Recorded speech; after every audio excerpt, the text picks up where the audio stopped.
Sejam bem-vindos ao primeiro episódio do Precisamos Falar Disso podcast. Primeiramente, vou começar me apresentando e explicando um pouco sobre como que vai funcionar o podcast e esse primeiro episódio. Meu nome é Rafaela, eu tenho 20 anos, sou estudante de Direito, trabalho atualmente no escritório de advocacia e trabalho com internet e sempre busco trazer projetos para as minhas redes sociais. Eu fui diagnosticada esse ano, em abril, com um transtorno de ansiedade generalizado e, por conta disso, eu achei importante trazer para as minhas redes sociais algum projeto que falasse sobre isso. Até por isso veio o nome do projeto. Precisamos falar disso, que é um assunto tão importante que está tão vinculado na nossa sociedade. Cada episódio vai falar de alguns transtornos mentais e psiquiátricos e com convidadas especiais. No caso, a gente terá com uma psicóloga em todos os episódios e convidadas estudantes de psicologia e pessoas que tenham os transtornos. Eu vou começar apresentando elas. Primeiramente, Gabi, seja bem-vinda. Queria te apresentar, falar um pouco sobre sua experiência, questão de graduação, enfim, o que é a sua vivência como psicóloga hoje. Muito obrigada pelo convite, é um prazer estar aqui com vocês, conversando sobre esse tema que é tão importante, psicopatologia, que eu gosto muito. Então, eu sou psicóloga, terapeuta cognitivo-comportamental, tenho formação nessa abordagem. Além disso, eu sou tenho formação em psicopatologia, que é o estudo dos transtornos mentais. Estou cursando atualmente terapia comportamental dialética, que é um viés ali, uma abordagem mais voltada para trabalhar a regulação emocional, tratamento padrão moroso para trabalhar o tratamento de transtorno de personalidade borderline e alguns transtornos alimentares também, mas ainda estou cursando isso. Atualmente eu atuo na clínica, no consultório particular, com as mais diversas demandas. Psicopatologia é bem frequente, mas também demandas de relacionamento. E, além disso, sou responsável por 2 residências psiquiátricas, Então, em que pessoas que estão em um estado grave de transtorno mental, em que não tem o suporte da família, não tem como se manter, elas acabam indo morar nessas residências em que elas recebem o suporte em tempo integral e todo o trabalho de uma equipe multiprofissional em que um desses profissionais é o psicólogo e eu sou responsável por essa área, por essa atenção aos pacientes que moram nessa instituição. Então, ele é um sentimento, a ansiedade, como você falou, mas que afeta a questão mental e o físico. Porque a ansiedade, toda emoção é fisiológica, gente.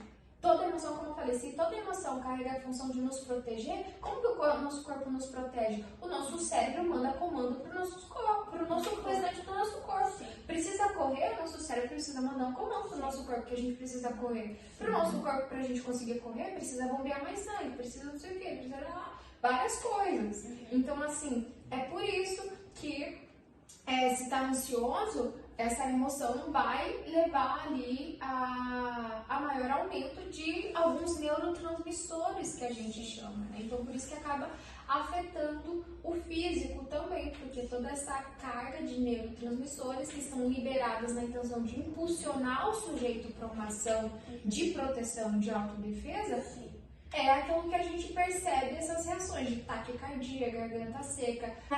Enganar meu cérebro, sabe, em relação a algumas coisas, Isso foi o que me ajudou, sabe, sem psicólogo nem nada, porque lá eu não tinha, lá é muito caro, essa questão de saúde, e daí como eu não tinha isso, eu procurava alguns mecanismos, de como é que eu vou fazer. Os seus pensamentos influenciavam no seu nível de ansiedade. Sim, exatamente. Quando a gente vai tratar a ansiedade, é justamente por aí que a gente começa, entendendo quais são os pensamentos que estão influenciando, ou desencadeando, ou potencializando esses sintomas ansiosos.